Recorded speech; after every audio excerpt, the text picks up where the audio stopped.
Un des principaux fournisseurs d'Apple et de Tesla est confronté à des infections généralisées dans son usine de Shanghai. 3 travailleurs révèlent la situation à l'intérieur. Le Japon consacre davantage d'efforts à ses alliances indo-pacifiques. Samedi, le Japon a promis de renforcer sa force militaire pour aider les États-Unis à maintenir la sécurité régionale. Au milieu des injustices et des violences, l'espoir renaît.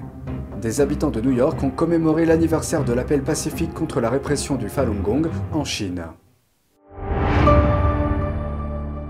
Bonsoir et bienvenue dans Regard sur la Chine. À Shanghai, le centre financier mondial de la Chine, un important fournisseur de géants de la technologie comme Apple et Tesla est confronté à un problème majeur, des infections généralisées au Covid-19 dans ses installations.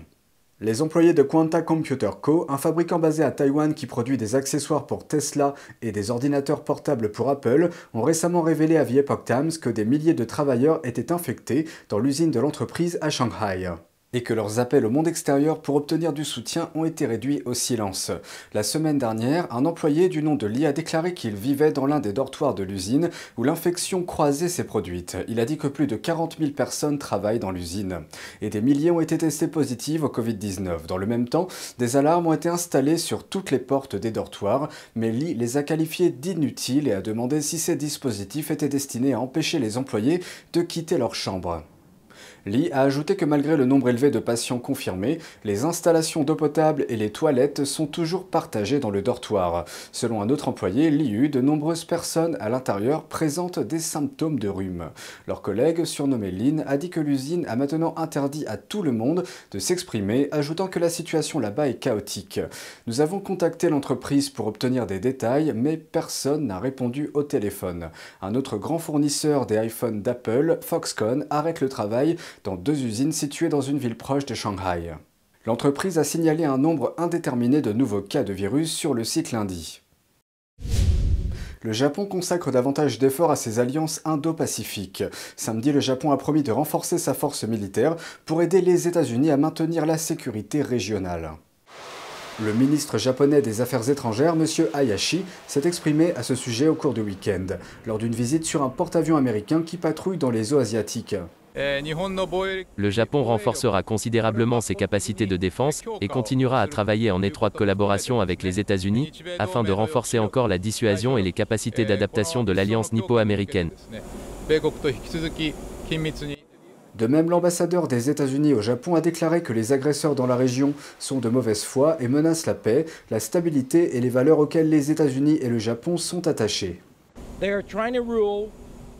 Ils tentent de régner par l'exercice d'un pouvoir brut, d'imposer leur volonté et de soumettre la région au diktat d'un seul individu. Nous nous unissons comme jamais auparavant, avec nos partenaires et alliés du monde entier, pour nous élever contre la guerre et défendre la paix.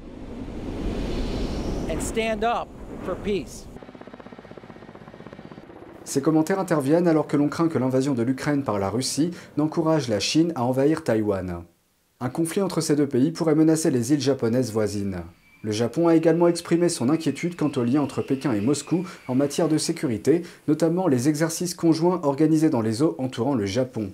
Parallèlement à leurs remarques, le ministre japonais et l'ambassadeur américain ont observé les opérations de vol du porte-avions depuis le pont de l'USS Abraham Lincoln.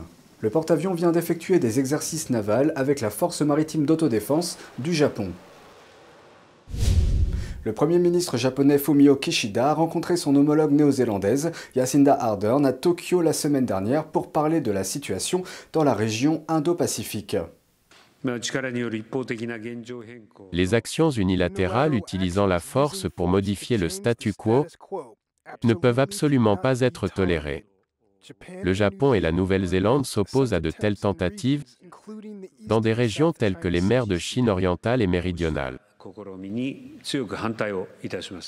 Dans le cadre du plan visant à renforcer les liens en matière de sécurité, les 2 pays vont entamer des négociations sur un accord de partage d'informations afin de maintenir la sécurité dans la région.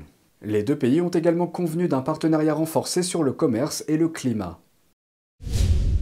Les présidents de l'Inde et de l'UE se sont rencontrés cette semaine. La présidente de l'Union européenne, Ursula von der Leyen, a rencontré le Premier ministre indien Narendra Modi à New Delhi lundi. Le voyage de von der Leyen en Inde s'inscrit dans le cadre des efforts déployés par l'Occident pour encourager New Delhi à réduire ses liens avec la Russie, principal fournisseur d'armes de l'Inde. L'Inde s'est abstenue lors d'un vote des Nations Unies condamnant l'invasion russe et n'a pas imposé de sanctions à Moscou.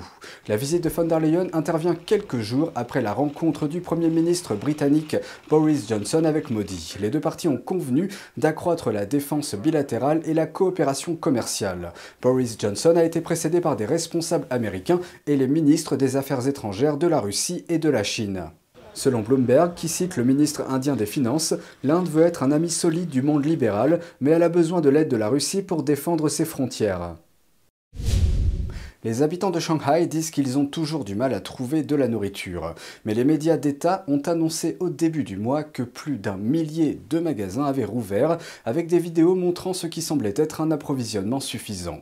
Mais un photographe a révélé quelque chose de curieux sur les images. Un utilisateur de Weibo nommé photographe Heidi Wen a écrit qu'il avait filmé les 3 premières séquences de personnes faisant leurs courses dans un supermarché, diffusées par le journal télévisé d'État de CCTV. Il a toutefois précisé qu'il avait filmé ces séquences en mars, avant le confinement de la ville. D'autres utilisateurs des réseaux sociaux ont également souligné des problèmes liés à ces images. Par exemple, les personnes filmées portent clairement des vêtements d'hiver, ce qui n'est pas nécessaire en avril à Shanghai. Et ce n'est pas tout. Dans d'autres séquences, on voit des légumes empilés sur un comptoir devant la caméra, alors que d'autres comptoirs au loin semblent vides.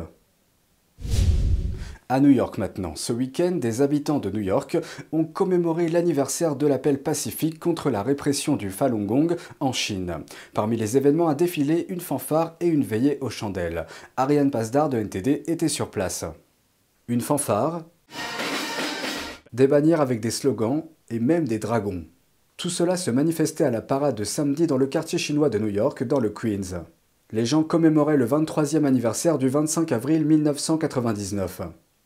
C'est à cette date que des milliers de personnes en Chine ont lancé un appel contre l'incarcération des pratiquants de Falun Gong. L'organisatrice de la parade de samedi a expliqué pourquoi le Parti communiste chinois persécute les pratiquants de Falun Gong. En Chine, vous devez croire au soi-disant communisme et aucune autre religion est autorisée. Elle a ajouté qu'elle constate un changement dans la communauté après avoir organisé ce genre d'événement pendant une longue période. Un exemple de ce changement est l'un des orateurs qui ne pratique pas lui-même le Falun Gong. J'étais un grand défenseur du PCC dans le passé et en partie grâce à ce que la communauté du Falun Gong a fait ici aux États-Unis, j'ai pu voir la vérité. C'est pour ça que je suis ici. Avant la persécution, le Falun Gong a été enseigné pendant près de 10 ans en Chine et environ 100 millions de personnes en ont bénéficié. Cela me donne vraiment beaucoup d'harmonie, car en tant que pratiquant, vous vous concentrez sur l'authenticité, la bienveillance et la tolérance, et vous traitez les autres de cette manière. Donc, vous vous efforcez d'avoir de bonnes pensées et de prendre soin des autres. Après les événements dans le Queens, les participants ont organisé une veillée à la bougie à Manhattan, en brandissant des fleurs de lotus lumineuses devant l'ambassade de Chine. Il y a 23 ans, des milliers de pratiquants de Falun Gong se sont rassemblés en Chine pour défendre leurs convictions. À l'époque, le Parti communiste chinois n'en était qu'au premier stade de sa répression de cette pratique de méditation. Il a lancé sa campagne de persécution contre le Falun Gong plus tard, à l'été 1999. Aujourd'hui, des personnes du monde entier se réunissent chaque année pour sensibiliser le public à la persécution du Falun Gong. C'est tout pour aujourd'hui, merci d'avoir suivi Regard sur la Chine. On se retrouve demain pour une nouvelle émission, prenez soin de vous et à bientôt.